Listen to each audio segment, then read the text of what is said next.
Assalamualaikum warahmatullahi wabarakatuh. Berjumpa lagi Sobat Tani dimanapun Anda berada. Hari ini saya akan membahas sedikit soal perawatan padi di umur 70 hari setelah tanam ya. Jadi hari ini tanggal 29 Mei 2025. Untuk hari ini padi saya berumur 69 hari. Nah, sebelum melakukan penyepraian, jadi kita harus cek ke lokasi dulu, cek ke lahan dulu, kira-kira kebutuhan tanaman itu apa, serangan hamanya bagaimana, serangan jamurnya bagaimana, apakah lebih parah jamur atau lebih parah hama.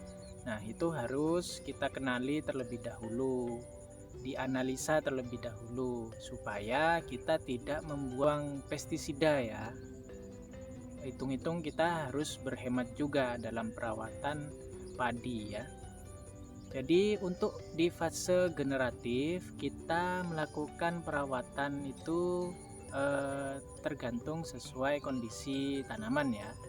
Kalau normalnya kita melakukan penyepraian itu 10 hari sekali. Tapi karena sekarang cuacanya adalah kemarau basah ya, beberapa hari terakhir hujan dan itu mengakibatkan kelembapan yang tinggi.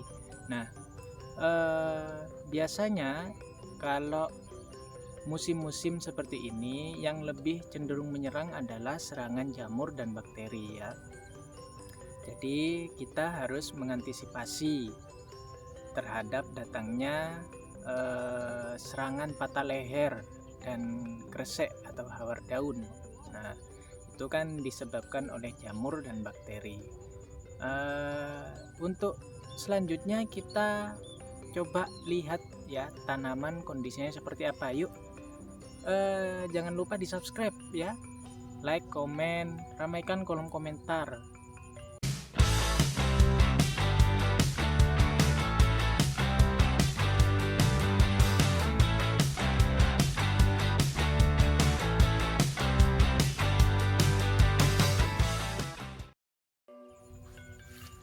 Nah, ini adalah kondisi tanaman padi saya ya. Tingginya kurang lebih 1,30 meter, hampir 1,5 meter. Nah, lihat tingginya, tinggi sekali ya. Ini sedada saya segini. Kalau saya turun ke bawah ke tanah itu bisa segini ya. Jadi tinggi saya itu 165. Nah, ini kalau saya turun ya. Nah, nih. Jadi tingginya sedada dan kita lihat batangnya ya. Batang itu ada ruas-ruasnya. Nih, kita lihat ya.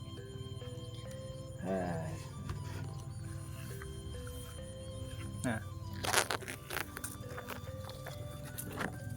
Nah, ini. Dia itu pol keluar. Jadi pol dia keluar ya nih. Ini ya, nih. Jadi dia mengeluarkan malai itu pol. Tuh. Sampai beruas-ruas malainya itu. Nih. Ini masih panjang ke atas nih. Tuh. Tuh. Nah, supaya lebih jelas kita shoot yang dari sini ya.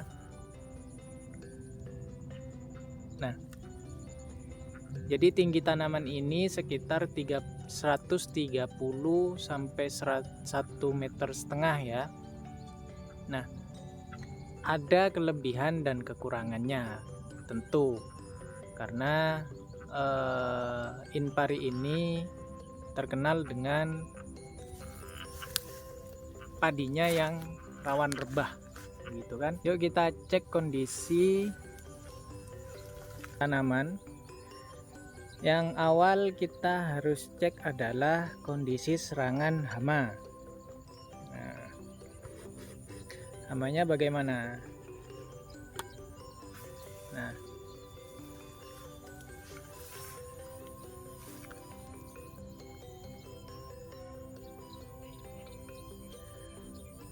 Untuk hama, alhamdulillah aman dari serangan walang sangit ya, karena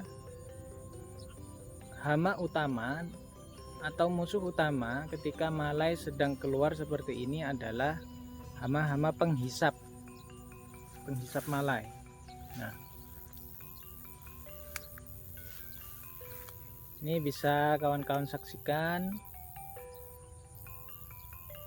Yang kedua adalah hama beluk atau hama ulat ya.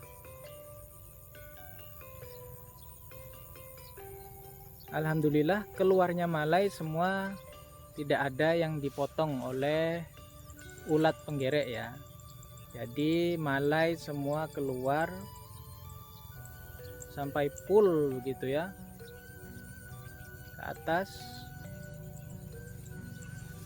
Nah, tidak ada gejala-gejala serangan penggerek batang atau beluk.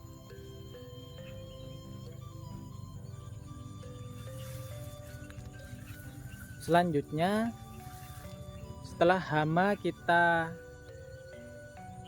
analisa, sepertinya serangan hama terkendali, maka langkah selanjutnya adalah melihat serangan jamur, karena padi ini sangat tinggi ya, tinggi sekali. Kita lihat serangan jamur, kita analisa pada daun tanaman terlebih dahulu. Yuk kita cari ya. Alhamdulillah daun bendera juga mulus, daun padi juga mulus.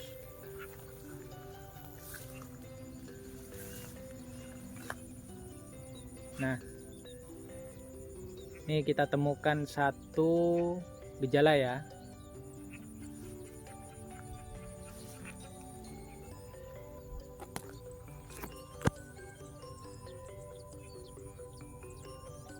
Nah, itu kawan-kawan,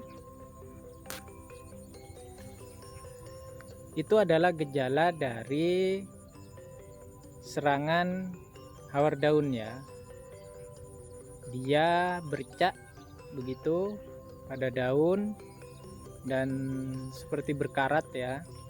Jadi itu adalah serangan kresek. Jadi kita perlu antisipasi pencegahan ya dengan penyemprotan bakterisida. Selanjutnya kita coba analisa tangkai malai ya, karena ini yang menentukan padi ini nanti hingga merunduk tetap bisa berdiri kokoh atau akan rebah. Yuk kita cari ya.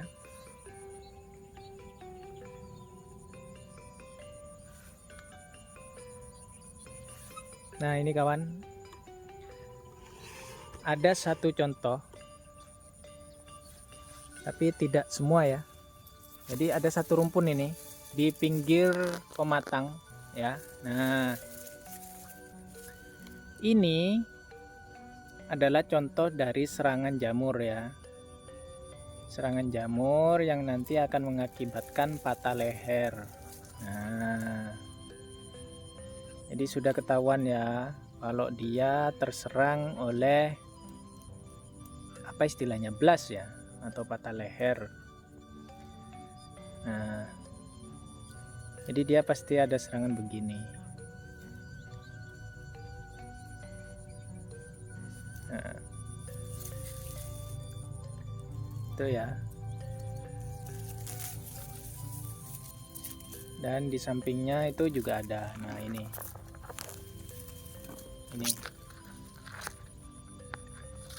adalah tangkai malai.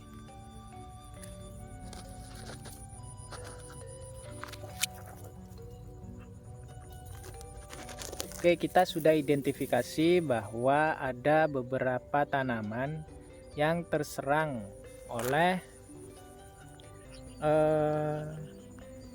penyakit bakteri dan jamur. Maka dari itu berarti besok adalah pengendalian terhadap bakteri dan jamur ya. Nah, untuk pengendalian hamanya bagaimana? Pengendalian hama kita kesampingkan dulu insektisidanya. Jadi yang kita dahulukan adalah pengendalian terhadap serangan jamur dan bakteri. Nah, di kondisi tanaman yang sudah tinggi seperti ini, sudah keluar malai seperti ini, kita harus lebih efisien ya dalam penyepraian. Jadi kita harus menggunakan pestisida yang sekali jalan bisa menangani dua penyakit itu, jamur dan bakteri. Mungkin kita nanti menggunakan kuprosat itu ya. Kuprosat itu adalah fungisida sekaligus bakterisida. Nah, itu kita gunakan secara tunggal supaya efektivitas pengendalian lebih mudah gitu. Jadi fokus pengendalian. Karena untuk melihat kondisi kehijauan daun padi ini masih hijau, nampaknya nutrisi masih tercukupi, sementara serangan dari hama padi ini cukup terkendali. Jadi langkah awal setelah kita berdrama dengan cuaca atau kondisi alam akhir-akhir ini, kita sudah menentukan bahwa padi ini harus dilakukan penyepraian bakterisida dan fungisida. Karena melihat di beberapa rumpun ya, itu terjangkit oleh serangan bakteri dan jamur. Tapi tidak semuanya sih.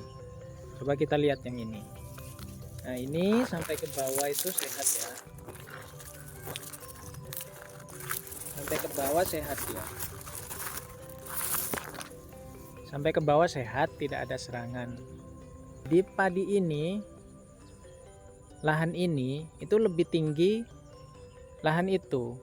Jadi sekitar setengah meter ya. Setengah meter lebih tinggi daripada lahan itu. Tapi kondisi padi atau malai, dia bisa bersaing ya, bisa lebih tinggi. Bisa lebih tinggi, padahal Inpari itu kalau melihat dari spesifikasinya, dia memiliki tinggi hampir 1 meter ya.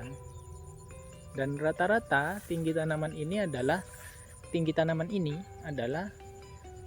kurang lebih 1 meter, antara 90 cm hingga 1 meter ya. Sedangkan ini yang padi milik saya bisa sangat tinggi begitu. Ini kalau kita lihat nih, bisa sangat tinggi sekali. Jadi sudah kita tentukan bahwa padi ini akan dilakukan pengendalian terhadap jamur dan bakteri terlebih dahulu. Setelah itu mungkin selang 1 hari 2 hari kita berikan nutrisi tambahan dan insektisida pencegahan gitu ya, karena hama juga terkendali. Oke, kita lanjut besok ya untuk penyepraiannya. Jadi hari ini kita fokus untuk melihat atau menganalisa kira-kira kita harus membawa pestisida apa saja begitu ya. Oke, sampai berjumpa besok kawan-kawan. Nah, oke, kita lanjutkan ya sore ini, keesokan harinya tanggal 30 Mei ya 2025, kita lanjutkan untuk melakukan eksekusi terhadap analisa yang sudah kita lakukan kemarin ya. Jadi kita akan men-spray secara tunggal dengan kuprosat ya. Kuprosat ini fungisida, tapi di dalamnya juga terdapat bahan aktif tembaga yang bisa mengendalikan bakteri ya. Jadi berapa takaran yang diberikan untuk pencegahan, kita menggunakan 2 mili per liter air. Jadi kalau tangki 16 kita menggunakan 32. Kalau pengendalian kita menggunakan 3 mili per liter air atau sekitar 48 ya, 48 sampai 50 lah, 50 mili per tangki 16 liter. Yuk kita langsung saja. Gunakan secara tunggal ya, jangan dicampur insektisida atau pupuk daun, pupuk foliar. Jadi gunakan secara tunggal supaya efektivitas dalam pengendaliannya itu bisa maksimal ya. Karena bakterisida ini atau fungisida itu bekerjanya tidak berhari-hari ya. Dia bekerjanya atau bertahan mungkin selama paling lama 32 jam begitu.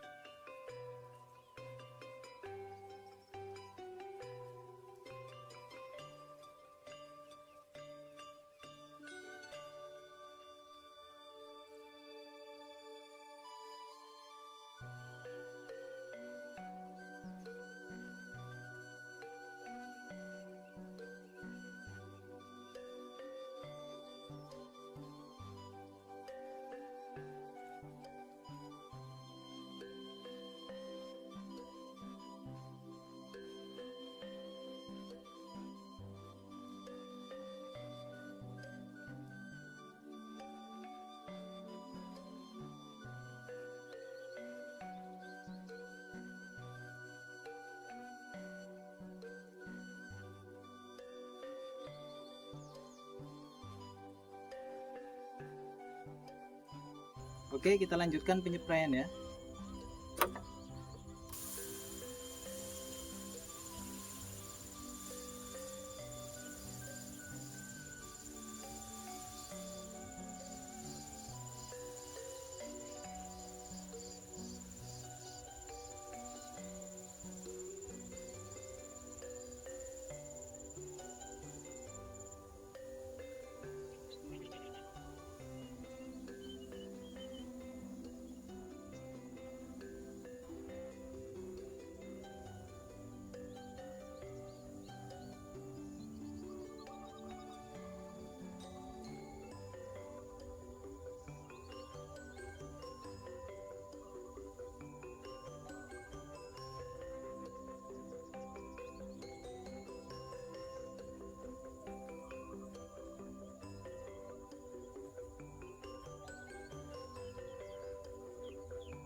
Oke, itu ya kawan-kawan kegiatan sore hari ini, menyeprai menggunakan kuprosat secara tunggal untuk mengendalikan penyakit jamur dan bakteri. Karena kuprosat ini memiliki bahan aktif yang bisa mengendalikan jamur dan bakteri. Jadi kita efisien dalam melakukan penyepraian. Satu kali jalan kita bisa mengendalikan dua penyakit jamur dan bakteri. Nah, terus saksikan ya, terus ikuti channel saya, saksikan video atau konten-konten saya Semoga konten saya selalu bermanfaat untuk kawan-kawan petani di Indonesia. Salam sehat, salam hangat, salam petani Indonesia. Billahi taufik wal hidayah. Wassalamualaikum warahmatullahi wabarakatuh. Dadah.